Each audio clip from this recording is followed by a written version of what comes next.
तो आदाब, नमस्कार, गुड इवनिंग, सत श्री अकाल। एक बार फिर आप तमाम लोगों का स्वागत है क्राइम तक की कहानी के इस एपिसोड में। उम्मीद है पूरी फैमिली अच्छी होगी, अपना और अपनों का ख्याल रख रही होगी। पिछले 2-3 दिनों से गोवा की उस माँ और उस बच्चे के कत्ल की कहानी लगातार आप सुन रहे हैं। अलग अलग ज़ुबान से, अलग अलग ज़ुबानी, कभी पुलिस की तरफ से, कभी किसी और सोर्स की तरफ से, कभी मेरी ज़ुबानी। आज इस पूरे कत्ल की, बल्कि उस कत्ल के बाद के लाश के साथ सफ़र की कहानी उस ड्राइवर की ज़ुबानी आपको सुनाऊंगा जो लगभग 12 घंटे से ज़्यादा सूचना सेठ के साथ उस इनोवा कार में रहा जो गोवा से बेंगलुरु के लिए चली थी और बेंगलुरु कभी पहुंच ही नहीं पाई, क्योंकि बेंगलुरु से 200 किलोमीटर पहले ही आईमंगला पुलिस स्टेशन में वो गाड़ी जाकर रुक गई थी। ये ड्राइवर गोवा में है और इस ड्राइवर ने जो काम किया, ख़ासतौर पर कानून की नज़र से लाजवाब, बहुत ही अच्छा, तारीफ़ के काबिल। लेकिन एक ड्राइवर एक लाश के साथ जा रहा है और उसे ये पता ही नहीं है कि गाड़ी में जो एक बैग है उसके अंदर लाश है, और वो अपना मस्ती में चला जा रहा है। और जब उसे पता चलता है कि उस गाड़ी में लाश है और उस लाश के साथ उसने 12 घंटे के करीब सफ़र तय किया है, तो यहाँ बाकी चीज़ों को साइड रखिए कि इंसानी सोच के हिसाब से सोचिए। हम आप सोचिए कि अचानक कुछ ऐसा हो हम लोगों के साथ तो क्या होगा। सिहरन सी पैदा होती है सोचकर, और यही हुआ था रॉय जॉन डिसूजा के साथ। रॉय जॉन डिसूजा, यही नाम है उस कैब ड्राइवर का, जो 8 जनवरी की रात 12:30 बजे उस होटल में पहुंचा जहां जो सूचना सेठ है वो रहती थी, रुकी हुई थी, और फिर उसको लेकर बेंगलुरु तक का सफ़र तय करने के लिए निकलता है। इस वक्त रॉय जॉन डिसूजा गोवा में है। गोवा पुलिस उसकी तारीफ़ कर रही है, मीडिया भी उसके पीछे है। रॉय जॉन डिसूजा ने बातचीत की और जो हमारे सहयोगी, हमारा स्टार अरविंद ओझा, उसने फ़ोन पे पूरी बातचीत रिकॉर्ड भी की। हालांकि अरविंद थोड़ा बीमार है इसलिए आजकल छुट्टी पे है, लेकिन फिर भी उसने अपना फ़र्ज निभाया। तो उस रॉय जॉन डिसूजा ने जो कुछ कहा उसकी आवाज़ में जब कहानी मैं ख़त्म करूंगा तो रात 10 बजे आप इसी क्राइम तक पर उसकी अनकट पूरी बातचीत सुनिएगा। लेकिन उससे पहले जो कुछ उसने बताया और जो ऑफ द रिकॉर्ड बातचीत हुई, वो पूरी कहानी आपके सामने पेश है। रॉय जॉन डिसूजा नॉर्थ गोवा के अंजुना इलाके का रहने वाला, ठीक ठाक उसकी अंग्रेज़ी, एक जो कैब ड्राइवर होते हैं या गोवा में टूरिस्ट गाइड होते हैं उनके लिए मस्ट होता है अंग्रेज़ी जानना, क्योंकि सब विदेशी फॉरेनर सब ज़्यादा आते हैं। तो उसकी भी इंग्लिश बहुत अच्छी, दिखने में भी स्मार्ट, और जो उसकी अपनी लोकल भाषा थी कोंकणी, उसमें भी वो माहिर, हिंदी भी अच्छी खासी बोल लेता है। और गोवा में लोकल ड्राइव के अलावा, लोकल घूमने और घुमाने के अलावा जो टूरिस्ट आते हैं आसपास के इलाकों में भी वो कई बार गया। मुंबई बहुत बार गया, पुणे बहुत बार गया, कस्टमर को लेकर, यानी पैसेंजर को लेकर। तो संडे का दिन था, 7 जनवरी की तारीख थी। संडे को अमूमन अगर कोई ज़्यादा काम ना हो तो रॉय जॉन डिसूजा, या यूँ कहें कि डिसूजा, छुट्टी पर रहता अपनी फैमिली के साथ। तो संडे को भी वो छुट्टी पर था। और डिसूजा की खूबी और ख़ासियत थी कि वो दिन के मुकाबले रात की शिफ्ट करना पसंद करता था। उसका मानना था कि रात को ट्रैफिक कम होता है, ट्रैफिक लाइटें कम होती हैं, और ऐसे में गाड़ी चलाना ज़्यादा आसान होता है। तो उसका शौक़ हुआ करता था कि नाइट का कोई कस्टमर मिल जाए तो उसके लिए बेहतर है। तो संडे को घर पर था, रात के करीब 11 बजे थे। अचानक 11 बजे उसके मोबाइल पर एक कॉल आया। उसने नंबर देखा, नंबर वो पहचान गया। ये कॉल उसी सोल बनियान ग्रैंडे होटल के रिसेप्शन का नंबर था। इस होटल को इसलिए जानता था डिसूजा की क्योंकि कई बार वहाँ से उसने बहुत सारे कस्टमर उठाए, उन्हें लोकल घुमाया। तो इस अमूमन कैब या ट्रैवल एजेंसी वालों के होटल के साथ एक कनेक्शन होता है, तो इस होटल के साथ भी उसका ठीक ठाक कनेक्शन था। तो रात 11 बजे 7 जनवरी संडे के दिन उसके पास ये कॉल आया। वो पहचान गया कि ये सोल बनियान ग्रैंडे होटल से है। उधर से रिसेप्शनिस्ट जो है जो रिसेप्शन पे बैठा हुआ था उसने उसको फ़ोन किया, वो भी उसको जानता था। उसने कहा कि डिसूज़ा, एक लेडी कस्टमर है जिनको अर्जेंटली बेंगलुरु जाना है। अब चूंकि रात का वक्त है, एक तो रात को कोई फ्लाइट भी नहीं थी, दूसरा ये कि डिसूज़ा को ये भी था कि नाइट में उसको काम मिल गया, तो वो खुश भी हुआ। लेकिन जब बेंगलुरु सुना तो थोड़ा चौंका भी, क्योंकि बेंगलुरु लगभग 550 किलोमीटर से ज़्यादा दूरी पर है और वो इससे पहले कभी बेंगलुरु गया नहीं बाय रोड। तो उसे अटपटा भी लगा, लेकिन फिर उसने कहा कि बेंगलुरु तो दूर है और वापसी में तो खाली टैक्सी लेकर आना पड़ेगा, तो किराया ज़्यादा हो जाएगा। तो उसने कहा कि जो कस्टमर है वो पैसे की बात नहीं कर रही, जो भी किराया तुम बोलोगे मुनासिब वो देने को तैयार है। तो इसने अपने जोड़ा और जोड़ने के बाद कहा कि आना और जाना और इतने किलोमीटर, तो 15,000 जाने के और 15,000 खाली लौटने के, 30,000 रुपये। रिसेप्शन पर बैठे शख्स ने उसको होल्ड कराया और पूछा, लेडी कस्टमर यानी सूचना सेठ से। उसने कहा ठीक है, मुझे कोई इशू नहीं है। तो रिसेप्शन वाले ने कहा कि 30,000 रुपये में डन, तुम ठीक 12:30 बजे होटल आ जाना, क्योंकि रात को ही निकलना है। पर उसने कहा कि एक चीज़ और है, मैं चूँकि लंबा सफ़र है और वापसी में अकेले आना है, तो मैं अपना एक को ड्राइवर यानी कि एक और ड्राइवर को साथ लेकर चल रहा हूँ, अगर उनसे पूछे उन्हें कोई एतराज़ तो नहीं है। तो इससे होटल के रिसेप्शन पर बैठे शख्स ने दोबारा पूछा। सूचना सेठ ने कहा मुझे कोई एतराज़ नहीं है। तो दोनों शर्तें उसकी मान ली गई। 30,000 रुपया किराया तय हुआ और एक साथ एक्स्ट्रा ड्राइवर जाने के लिए भी मंजूरी मिल गई। उसने कहा ठीक है, मैं टाइम पर आ जाऊँगा। इसके बाद उसने अपने कुछ कपड़े वपड़े तय किए, एक अपने साथी ड्राइवर को कॉल किया, उसको पूरी बात बताई, वो तैयार हो गया। अब ये दोनों पूरी तैयारी के साथ इनोवा कार उठाते हैं, पेट्रोल पंप जाते हैं, टंकी फुल करते हैं और 12:30 से पहले ही होटल में पहुंच जाते हैं। होटल के पोर्च पर जाकर गाड़ी रोक देते हैं। गाड़ी रोकने के बाद डिसूज़ा उतरता है और रिसेप्शन पे पहुंचता है, जाकर रिपोर्ट करता है कि मैं आ चुका हूं। रिसेप्शन पर बैठा शख्स फ़ोन करता है कमरे में, 404 नंबर रूम, जिसमें सूचना ठहरी हुई थी पिछले 3 दिनों से। तो वो आती है। पहली बार डिसूज़ा देखता है सूचना सेठ को जब वो लिफ्ट से उतरकर रिसेप्शन की तरफ बढ़ रही थी। हाथ में रेड कलर का एक ट्रॉली बैग था बड़ा सा, और वो उस ट्रॉली बैग को घसीटते हुए लेकर चली आ रही थी। रिसेप्शन के पास आकर रुकती हैं। रिसेप्शन पे बैठा शख्स तारुफ कराता है कि ये डिसूज़ा हैं जो आपको बेंगलोर तक लेकर जाएंगे, इन्हीं की गाड़ी है। हाय हेलो होती है। उसके बाद वो काउंटर पे अपना सारा बिल पहले ही क्लियर कर चुकी थी। अब यहाँ से उस ट्रॉली बैग को डिसूज़ा पकड़ता है। डिसूज़ा उसको घसीटते हुए, चूँकि ट्रॉली बैग थी, पहिया नीचे लगा हुआ था, बड़ी आराम से गेट तक जाता है। पोर्च पर गाड़ी खड़ी थी। अब वहाँ पर जाने के बाद वो डिक्की खोलता है। अब डिक्की खोलने के बाद पहली बार उसको उस बैग को उठाना था ताकि डिग्गी में रख सके। अब वो बैग अपने दोनों हाथों से उठाता है। जब उठाता है तो उसे थोड़ा हैरत सा होता है कि बैग बहुत ज़्यादा भारी है, बट वो ज़्यादा सोचता नहीं है। उसे लगता होगा कुछ, बैग को ढक देता है डिग्गी में, डिग्गी बंद। इसके बाद वो पीछे की सीट के बाईं तरफ का दरवाज़ा खोलता है। सूचना सेठ बैठ जाती है। को ड्राइवर आगे ड्राइवर की बराबर वाली सीट पर बैठ जाता है और गाड़ी होटल से निकल पड़ती है। तब घड़ी में रात के 12:30 बजे थे। निकलने के बाद कोई बातचीत नहीं। बेंगलुरु का उसने पता बता दिया था। अब गाड़ी चल रही है, लेकिन अब ड्राइवर अकेले, रात का वक्त, तो नींद भी आती है। तो उसने अपने साथी ड्राइवर को इसीलिए रखा था। अब वो दोनों ड्राइवर धीमी आवाज़ में आपस में बातें कर रहे हैं, लेकिन बातें कोंकणी ज़ुबान में हो रही है, जो वहाँ की लोकल लैंग्वेज है गोवा की। तो कोंकणी भाषा में जब दोनों बात करने लगे, थोड़ी देर में उनको अंदाज़ा हो गया कि जो पीछे बैठी हुई कस्टमर है सूचना सेठ, उसे ये ज़ुबान, ये भाषा नहीं आती है। तो उनके लिए और आसान हो गया कि अब वो कुछ भी बात कर सकते हैं। तो बातचीत का ये सिलसिला चलता रहा। लगभग 1.5 घंटे तक गाड़ी नॉन स्टॉप चलती रही। 12:30 से अब 2 बज गए। जब 2 बजे रात का वक्त था,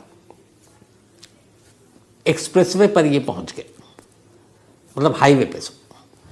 तो गाड़ी अपनी रफ्तार में चल रही थी।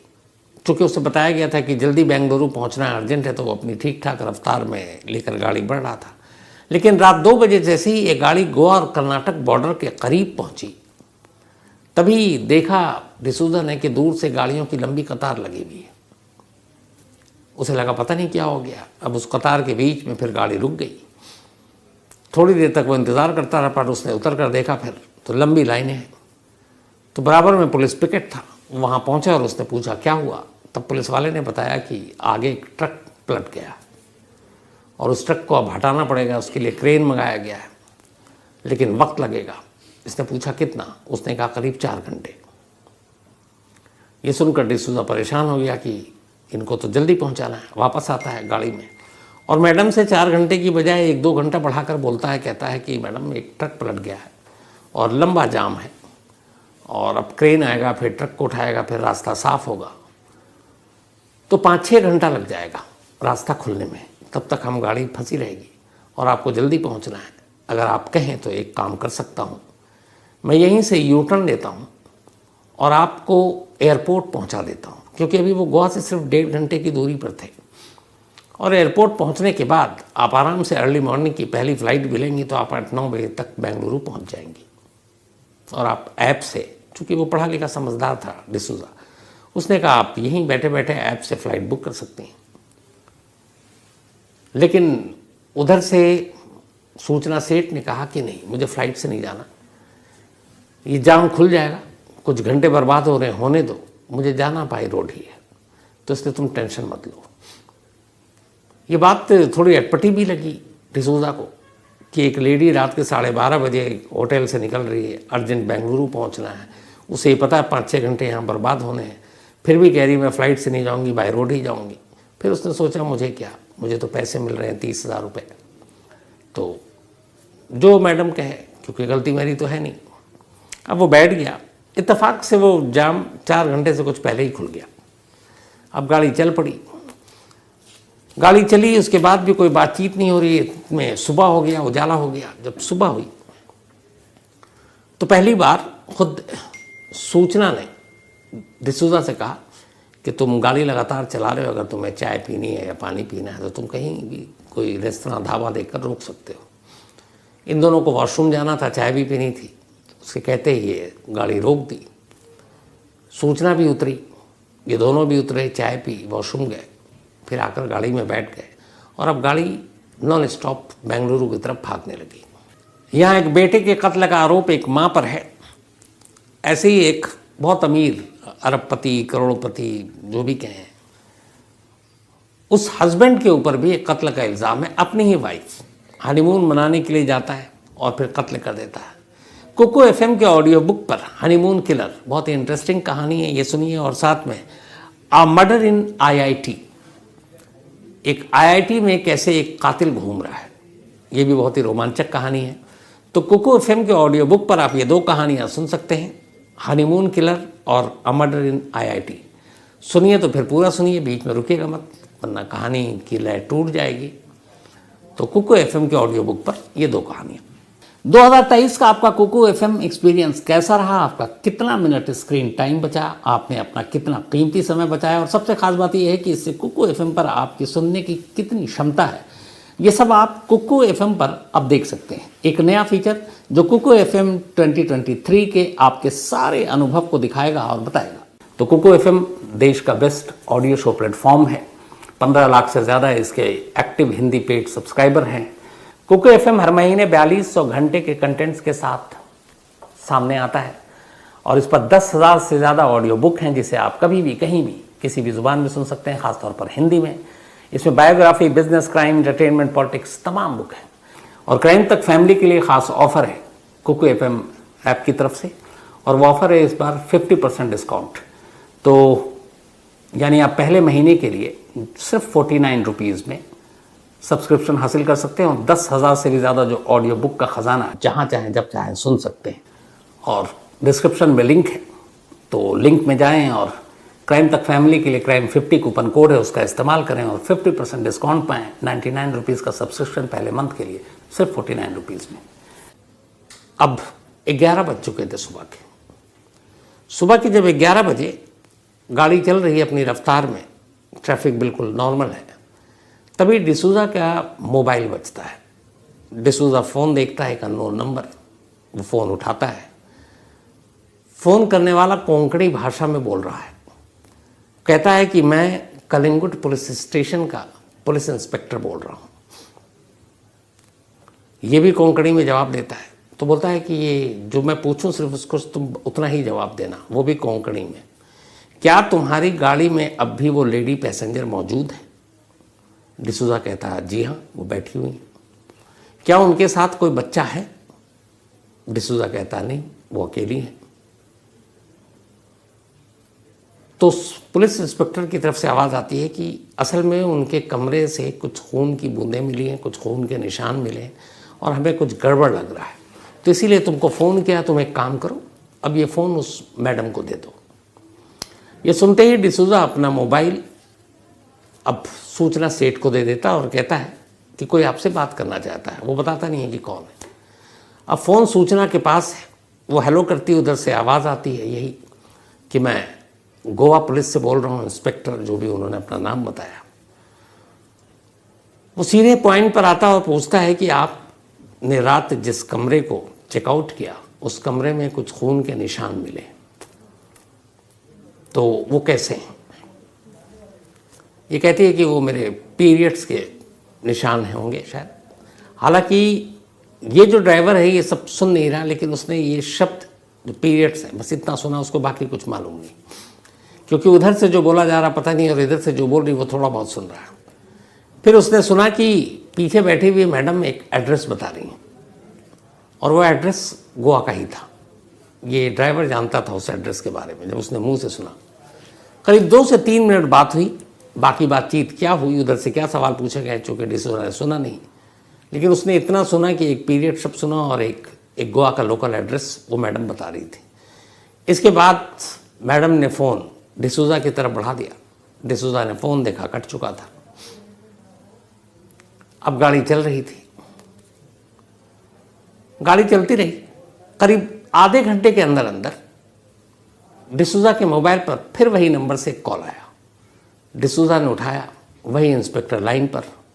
उसने कहा सुनो, मैडम ने एक एड्रेस बताया था कि जहां उनका बच्चा है, लेकिन वो एड्रेस कहीं मिला नहीं उस इलाके में। इसका मतलब वो एड्रेस फेक है, फर्जी है।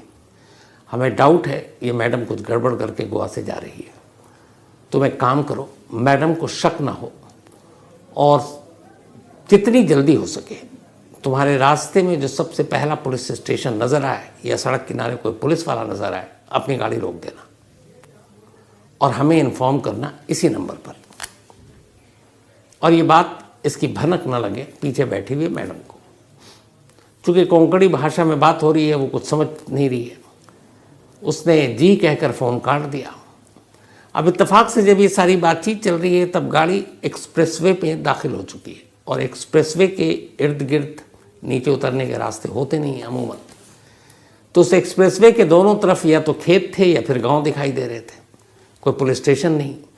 आगे ये बढ़ता गया तो फिर कुछ साइन बोर्ड मिले, लेकिन वो सारे साइन बोर्ड कन्नड़ में लिखे हुए थे, चूँकि वो कर्नाटक बॉर्डर के अंदर दाखिल हो चुका था और डिसूजा को कन्नड़ नहीं आता था, न पढ़ना न बोलना। तो बड़ी मुश्किल उसने देखा कि ये गांव खेत है, कुछ और चीज़ नज़र नहीं आ रहा है, साइन बोर्ड से समझ नहीं आ रहा है क्योंकि वो कन्नड़ में है, क्या करे। तब उसने अपना दिमाग लगाया।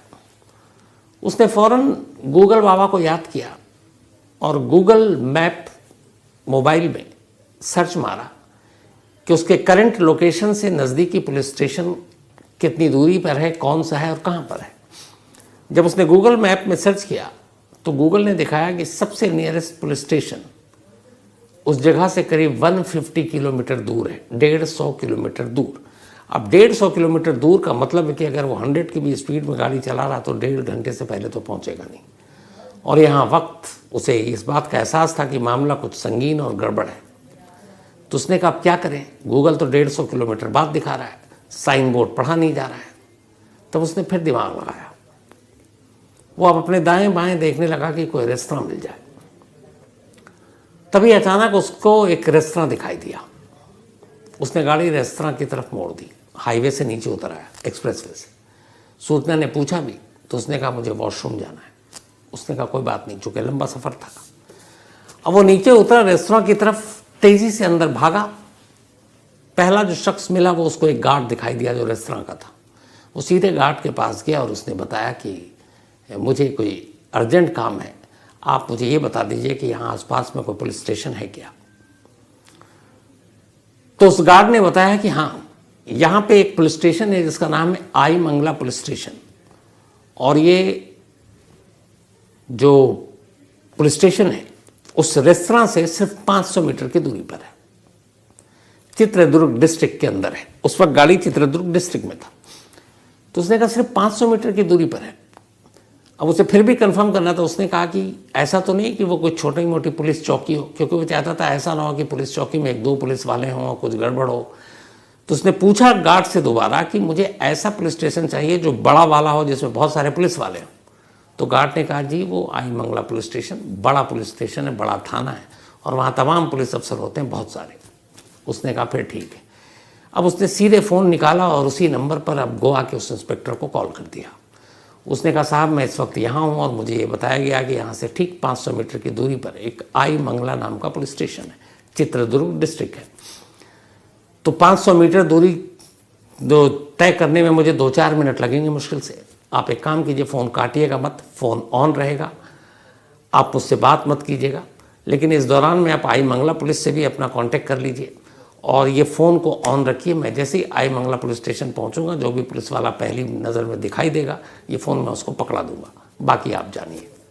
इंस्पेक्टर ने कहा ठीक है, फ़ोन नहीं कटेगा, मैं लाइन पे हूँ, तुम निकलो। अब वो फ़ोन लाइन पे है, इंस्पेक्टर दूसरी तरफ, वो आकर गाड़ी में बैठता है और सीधे गाड़ी को भगाना शुरू कर देता है उसी सर्विस लेन से। तब तक सूचना को कुछ एहसास ही नहीं कि क्या हो रहा है। करीब 2-4 मिनट के बाद अचानक एक पुलिस स्टेशन के पास जाकर गाड़ी ज़ोर से ब्रेक लगती है, गाड़ी रुक जाती है। जब गाड़ी रुकती है तब पहली बार सूचना की नज़र पड़ती है पुलिस स्टेशन के बोर्ड पर, और गाड़ी बाहर रुकी हुई है। तब सूचना पूछती है कि यहाँ तुमने गाड़ी क्यों रोकी पुलिस स्टेशन के बाहर लाकर। अब भी उसके चेहरे पे कोई शिकन, कोई घबराहट, कोई खौफ कुछ नहीं है, नॉर्मल पूछ रही है। तो उसने कुछ बहाना बनाया, मुझे कुछ ज़रा काम है गाड़ी के पेपर वेपर को लेकर, क्योंकि बेंगलोर जा रहा हूँ, ये कर्नाटक लग गया है। तो उसने कहा ठीक है, और वो यूं उतरा और यूं अंदर गया, और जो सबसे पहला पुलिस वाला दिखाई दिया उसने उसके हाथ में फ़ोन दे दिया। कहा ये आप बात कीजिए गोवा पुलिस पे कि इंस्पेक्टर लाइन पर है। अब गोवा पुलिस पे इंस्पेक्टर जो है वो उस फ़ोन पे उस आई मंगला थाने के पुलिस वाले से बात करना शुरू कर देते हैं। जैसे ही बात ख़त्म होती है वो फ़ोन रखता है पुलिस वाला और सीधे गाड़ी के पास आता है। सूचना सेठ से कहता है मैडम आप प्लीज़ गाड़ी से नीचे उतरिए। अब भी सूचना के चेहरे पे कोई घबराहट नहीं है, वो गाड़ी से एकदम नॉर्मल उतरती है। उसके बाद वो डिसूजा से कहता है कि तुम कार की डिग्गी खोलो। डिसूजा कार की डिग्गी खोलता है, कहता है बैग नीचे उतारो। बैग नीचे उतारता है, बैग में कोई लॉक नहीं, कुछ नहीं, बस चेन बंद था। इसके बाद अब पुलिस वाला हुक्म देता है कि इस बैग को खोल। पुलिस वाले सामने हैं, बैग को उतारा जा चुका है, बैग खोलने के लिए कहा जा रहा है। सूचना वहीं पे खड़ी है, लेकिन अब भी उसके चेहरे पर कोई शिकन नहीं, कोई खौफ नहीं, कोई घबराहट नहीं। अब बैग खुल चुका था। जैसे ही बैग खुलता, ऊपर तह करके बहुत सारे कपड़े रखे थे। पुलिस वाला उन कपड़ों को हटाता है।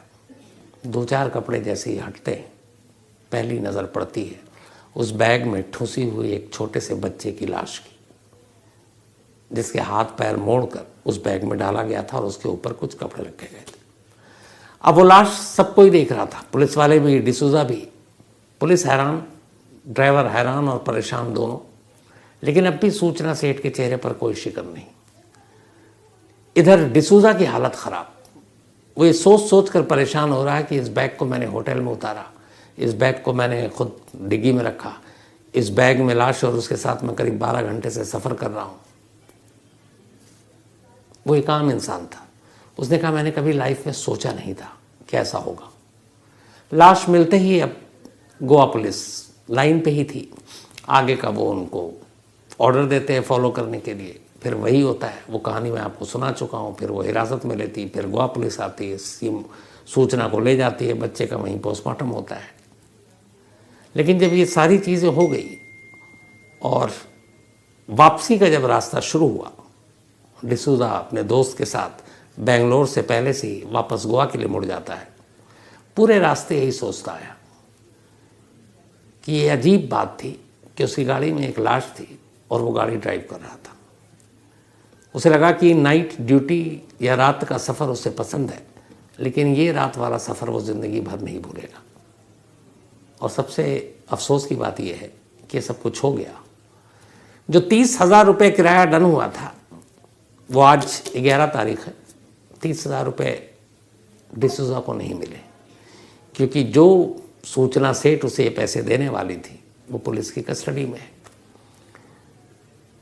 तो न पैसे मिले न बाकी कुछ, ऊपर से एक ऐसी याद मिल गई जो शायद जब तक जिंदा है डिसूजा वो इस सफ़र को भूल नहीं पाएगा।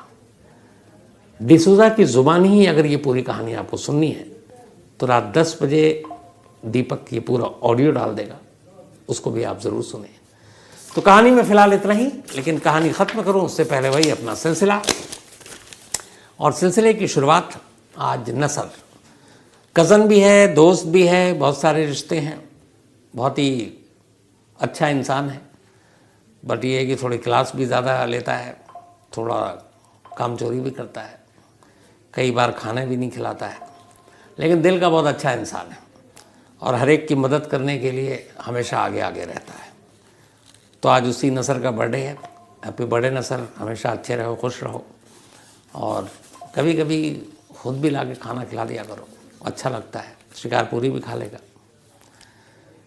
भावना प्रजापति, इनका भी आज जन्मदिन है, तो हैप्पी बर्थडे भावना। और ये भेजा है शंकर लाल प्रजापति ने, उनकी बिटिया है। साहिल झा का भी आज जन्मदिन है, तो हैप्पी बर्थडे साहिल, और भेजा है टोनी झा ने। सुजैन मुजावर, इनका भी जन्मदिन है, तो हैप्पी बर्थडे सुजैन। मोहसिन ने भेजा है। डॉक्टर शंकर अग्रवाल का भी जन्मदिन है, happy birthday doctor Shankar Agarwal साहब। ये भेजा है एडवोकेट विकास अग्रवाल ने। साथ ही मान सिंह यादव का भी आज बर्थडे है, तो हैप्पी बर्थडे मान सिंह जी।